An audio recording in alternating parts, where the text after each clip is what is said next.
Halo, apa kabar kalian semua? Di video kali ini kita mau bahas Infinix Note 40 Pro 5G setelah kita pakai selama kurang lebihnya 3-4 mingguan.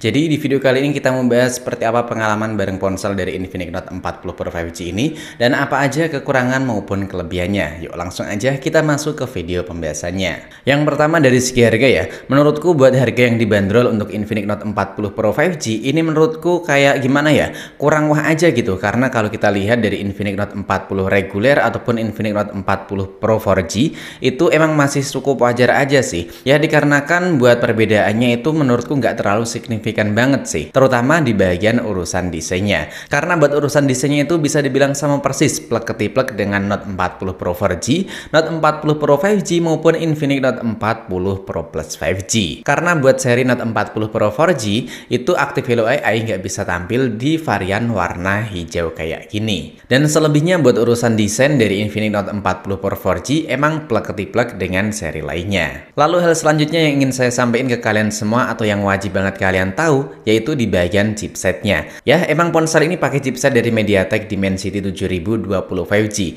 Dan di awal atau lebih tepatnya sebelum saya hands on di ponsel Infinix Note 40 Pro 5G, ini saya memang memiliki ekspektasi, entah itu emang ekspektasi saya aja yang terlalu tinggi atau bisa dibilang emang nggak sesuai dengan realitanya. Karena kalau kita lihat di peluncuran tahun kemarin emang sih dari saudaranya yaitu Tecno Pova 6 Pro 5G. Nah itu kan pakai chipset dari MediaTek Dimensity 6080 kalau nggak salah ya. Nah itu kan bisa dibilang atau banyak banget yang ngeklaim kalau buat urusan performa itu sama persis dengan MediaTek Helio G99 series. Lebih tepatnya cuman berbeda buat jaringannya doang. Nah setelah kita cobain di ponsel Infinix Note 40 Pro 5G, lebih tepatnya buat urusan performa MediaTek Dimensity 7020 5G ternyata emang di luar ekspektasi saya. Yang tadinya buat performanya itu powerful, ternyata menurutku buat urusan performa malah bisa dibilang nggak terlalu jauh berbeda dengan MediaTek Helio G99 series. Malah bisa dibilang kalau kita lihat buat FPS yang dapetin ya, itu masih stabil banget buat varian terendahnya. Lebih tepatnya yang pakai MediaTek Helio G99 Ultimate. Tapi buat kelebihan dari MediaTek Dimensity 7020 5G tentu buat urusan grafisnya. Karena waktu kita pakai buat main game Mobile Legends, dan buat kalian yang belum lihat buat gaming testnya ya, kalian bisa cek aja di sini atau di sini nih. Bisa main di 120 fps dengan grafis ultra, dan yang cukup disayangkan itu buat kestabilannya masih sangat buruk banget. Karena masih sering banget naik turun bisa dibilang sangat terlalu labil, nggak stabil kayak gitu ya. Tapi buat urusan performa dan juga buat urusan itu apa sih namanya, buat baterai serta suhunya, menurutku manajemen dari Infinix Note 40 Pro 5G ini udah mantep banget. Suhu tertinggi waktu kita tes buat main game itu cuman di kisaran 41-42 itu jarang banget, apalagi kalau cuman main game Mobile Legends. Ponsel ini palingan cuman sedikit anget doang. Dan buat baterainya emang menurutku sih cukup awet, tapi nggak seawet buat varian 4G. Ya biasalah, buat performa yang sedikit lebih ngebut atau bisa dibilang intinya buat performa makin ngebut, buat konsumsinya juga makin boros. Ya ibaratnya buat konsumsi bensin motor ya. Coba kalian pakai Supra Bapak Keter itu. Nah kalian bandingin dengan Satria 150cc aja. Nggak perlu tinggi-tinggi nyampe 250cc. Misal kayak Ninja itu nggak perlu ya. Itu terlalu berkali-kali lipat. Nah ibaratnya kayak gitu doang. Perumpamaan konsumsi bensinnya itu tentu lebih boros buat cc yang jauh lebih tinggi atau performanya lebih cepet, lebih ngebut kayak gitu. Nah jadi kurang lebihnya kayak gitu buat konsumsi daya baterai yang dimiliki di Infinix Note 40 Pro 5G dibanding buat seri 4G-nya. Bahkan buat skor Antutu yang dimiliki oleh Infinix Note 40 Pro 5G juga ini nggak terlalu jauh berbeda dengan MediaTek Helio G99. Masih ada di angka 400 ribuan poin. Lalu buat kalian yang nanyain gimana buat urusan fotografi maupun videografinya, menurutku kamera ataupun hasil yang dimiliki dari Infinix Note 40 Pro 5G ini udah bagus banget. Karena waktu saya coba di kondisi low light atau lebih tepatnya malam hari ya, ini buat hasilnya itu masih bagus banget. Kita pakai buat foto potret malam hari juga masih kelihatan detail, dan bisa dibilang minim banget buat foto miss atau bokehnya itu masih tetap kelihatan rapi banget. Apalagi di Infinix Note 40 Pro 5G ini kan support dengan 2 kali zoom buat mode potretnya. Tentu buat hasilnya makin cakep lagi. Dan nggak cuma di situ aja, karena waktu saya tes buat video malam hari memang masih bisa banget buat kita andelin. Cuman sebagai catatan aja ya, di Infinix Note 40 Pro 5G ini buat perekamannya masih mentok di resolusi 2K 30 fps. Kalau ini resolusi 2K 30 fps, sedikit ngezoom, tapi buat detail dan juga gambarnya masih bagus. Iya, kayak gini. Kalau ini 1080 60 fps malam hari.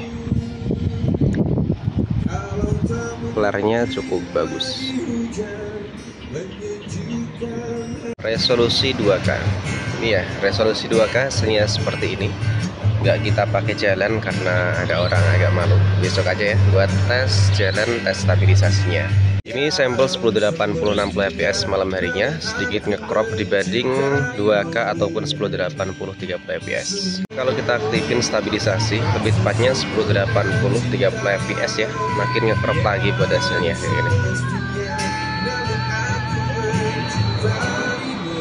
Sampel 1080 30 fps saya aktifin buat stabilisasinya. Kita coba zoom 3 kali ya. Hasilnya kayak gini. Kan ada opsi zoom 3 kali tuh, hasilnya kayak gitu. Menurutku ya cukup bagus, cukup membantu. Meskipun nggak terlalu tajam banget, beda kayak hasil dari fotonya ya. Tes fokusnya juga. Nah, tes fokus juga masih cepat, masih kenceng fokusnya. Ya kan, mantap banget. Sekarang kita coba buat sedikit lari dan kita tes buat jalan. Ini masih lari biasa ini. Sekarang kita coba lari ya. Hasilnya seperti ini kalau dipakai buat lari. Kalau 1080 60 fps kita coba buat tes fokusnya.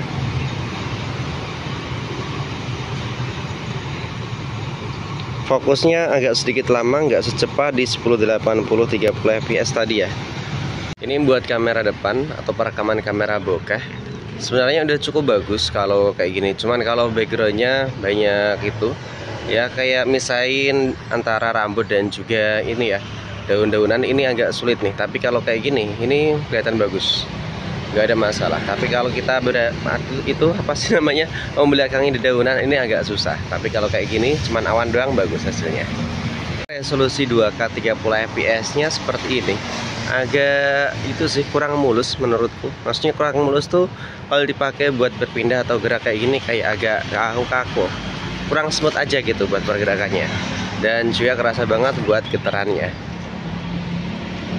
Ini buat sampel perekaman 1080 60 fps ya. View-nya lebih luas, mantep nih. Dan kalau dipakai buat jalan tentu lebih kerasa goyangan atau getarannya dibanding 1080 30 fps waktu kita aktifin buat stabilisasi. Dan ini kita tes backlight-nya. Backlight seperti ini masih tetap bagus nih, kelihatan jelas juga ya. Hasilnya seperti ini. Perekaman 1080 30 fps ini saya aktifin buat stabilisasinya ya. Cuman jalan santai seperti ini. Ini lawan cahaya, bukan lawan cahaya tapi menghadap cahaya. Kalau ini backlight-nya seperti ini. Kita coba pakai jalan dan juga sedikit lari ya. Gimana hasilnya? Mantap sih, kalau dilihat hasilnya ini kelihatan tajam dan juga buat kestabilannya bagus. Dan selama saya nyobain kamera di Infinix Note 40 Pro 5G ini, saya tuh belum menemuin macet-macet ataupun lag selama kita pakai kamera dalam kondisi ponsel panas. Tapi kalau pengalaman kalian sendiri gimana? Karena saya sendiri nggak ngalamin hal tersebut di Infinix Note 40 Pro 5G. Lalu buat pengalaman multitasking bareng Note 40 Pro 5G gimana? Nah, tenang aja. Ponsel ini emang buat varian RAM dan juga memorinya itu cukup mantep banget ya. Karena punya dua varian yaitu 8/256GB, kemudian ada juga yang varian 12/256GB. Dan ini yang saya pakai atau yang saya pegang adalah buat varian terendahnya 8/256GB. Buat scroll sosial media tentu mulus dan juga lancar, gak ada kendala sama sekali dan gak ada bug layar loncat-loncat di Note 40 Pro series ini. Nah, kalau ngomongin soal bug, kemarin udah kita bahas ya di update sistem Infinix Note 40 Pro 5G yang tadinya nggak bisa mengunci layar secara otomatis dengan waktu yang udah kita sesuaikan, sekarang udah bisa, tapi dengan catatan setelah kita update sistem. Jadi buat kalian yang belum update sistem dan masih ngalamin hal tersebut, coba kalian update terlebih dahulu buat ponsel dari Infinix Note 40 Pro 5G-nya. Dan waktu saya pakai buat nonton konten di YouTube, ini emang udah kerasa puas banget sih dengan tampilan layarnya yang adem dan juga tajam banget di mata. Cuman satu hal aja sih yang menurutku masih agak sedikit kurang, karena buat pemutaran di Infinix Note 40 Pro 5G ini belum support dengan konten HDR. Dan buat kualitas speakernya menurutku emang kerasa enak dan juga nyaman banget. Ya tentu aja lah karena buat dual speakernya kan udah ditune dari JBL. Dan buat kelebihan yang dimiliki dari Infinix Note 40 Pro 5G ini tentu banyak banget sih dengan harga yang ditawarkan. Misalnya kayak layarnya yang udah kelihatan mewah banget pakai layar lengkung. Kemudian ada inframerah, punya dual speaker, punya sertifikasi IP rating, ada bypass charger. Dan tentunya yang nggak kalah menarik adalah buat fitur Active Hello AI-nya. Karena ini bisa kita setting, bisa kita aktifkan, mau kita tampilin waktu ada notifikasi, ada telepon ataupun notifikasi dari aplikasi lainnya.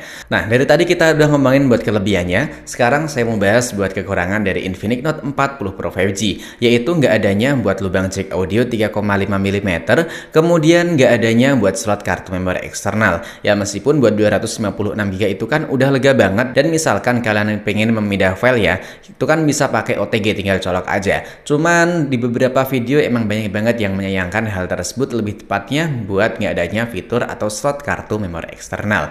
Selebihnya buat kekurangan dari Infinix Note 40 Pro 5G udah kita sebut di dalam video. Dan pengalaman kalian sendiri gimana bareng Infinix Note 40 Pro 5G ini? Drop aja di kolom komentar. Dan sampai di sini dulu buat video kali ini ya. Sampai jumpa lagi di video selanjutnya.